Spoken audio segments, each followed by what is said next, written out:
feeding or fleeing, the life of the Wigeon.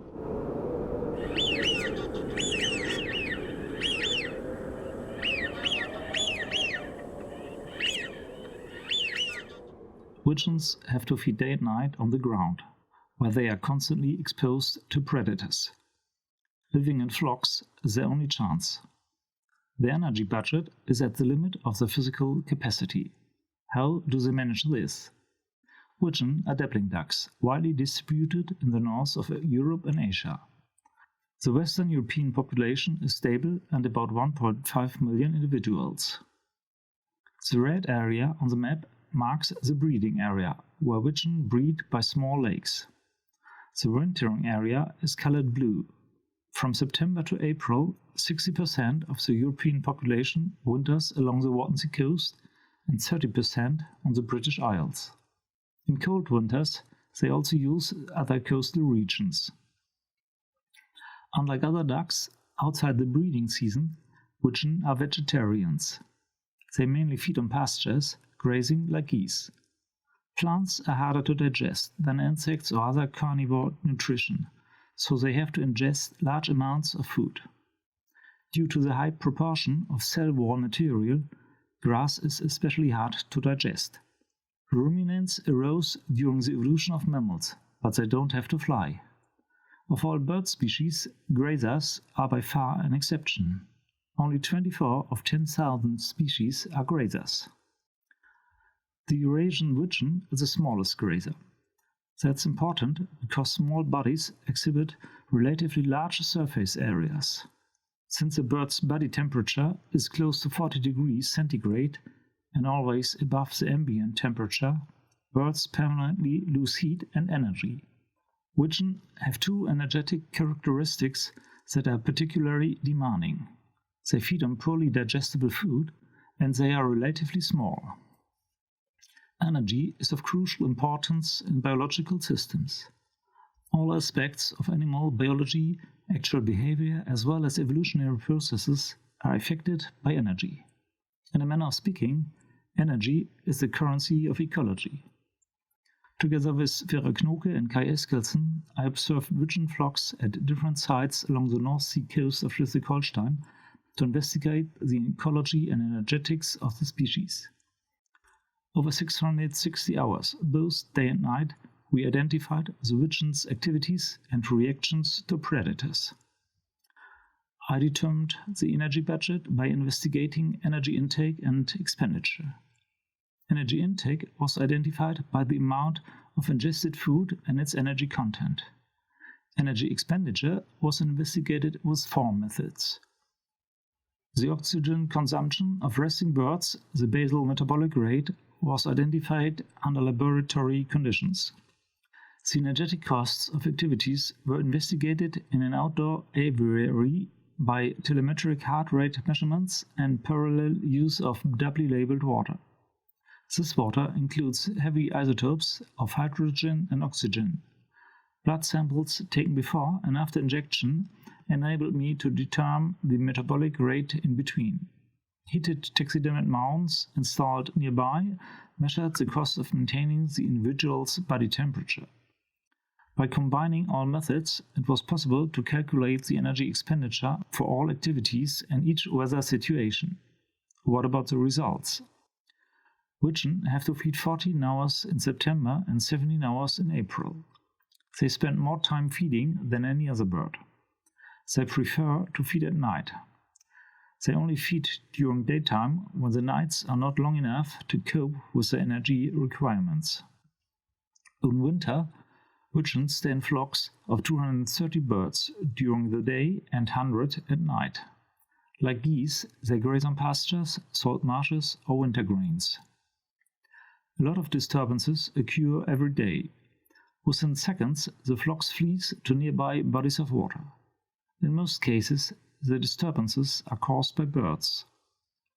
Wigeon are noted for their collective nervousness. 20% of all takeoffs are provoked by harmless birds, such as lapwings or dunlins. 3 great black-backed gulls, 3 peregrines, and a goshawk made successful attacks during the observation period. Hence, a 10% mortality rate was calculated for wintering Wigeon, more than for other ducks or geese. Living as a grazer is quite uncommon among ducks. They spend many hours on the ground, exposing themselves to predators. Unlike bigger geese, they are not able to defend themselves. Wigeon are within the prey spectrum of the mentioned birds. It is known that great black-backed gulls and birds of prey attack Wigeons, but even experienced ornithologists rarely observe this, so it's often seen as an incidental occurrence. It is rather like road traffic.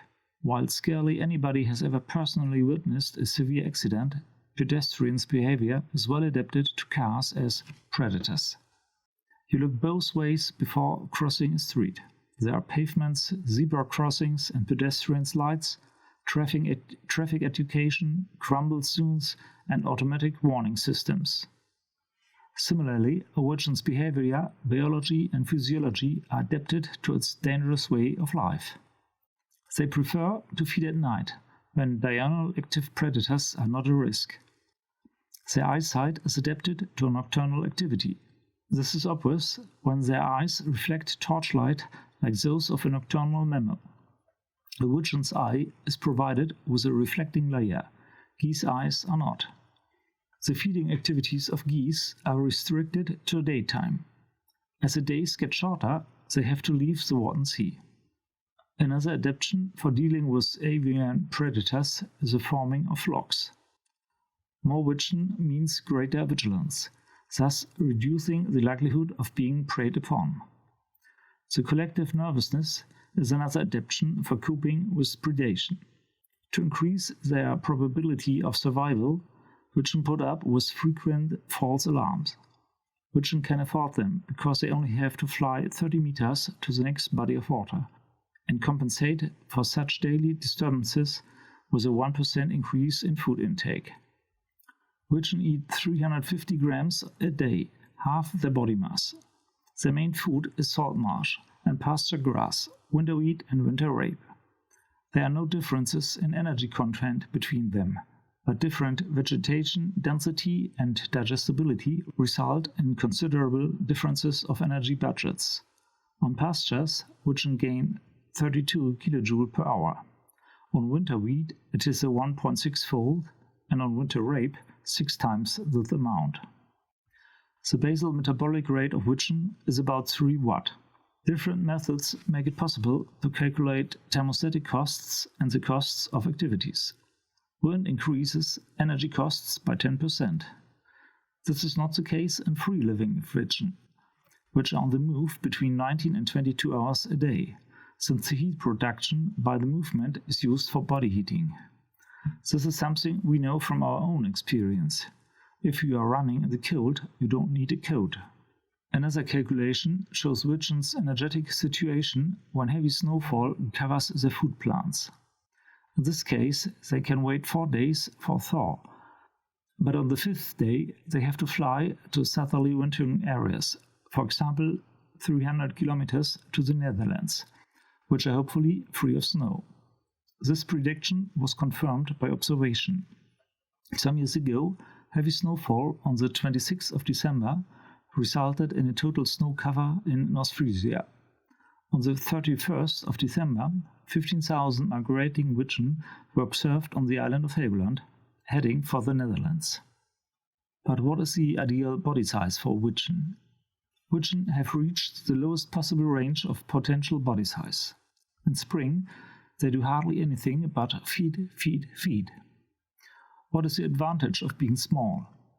The bigger Wigeon could feed less extensively and have a more comfortable life. Evolution would have allowed this, and that Wigeon are an average size for a duck. A bigger body would reduce the daily feeding period by several hours. But only from 1.2 kg on, the size of a small geese, would they be able to meet their food requirements entirely by day. The path to this evolutionary niche would make them heavier, but increased mass inertia would reduce their maneuverability and it would be easier for predators to prey on them. Summing up, we can say that wintering Wigeon live permanently between feeding and fleeing.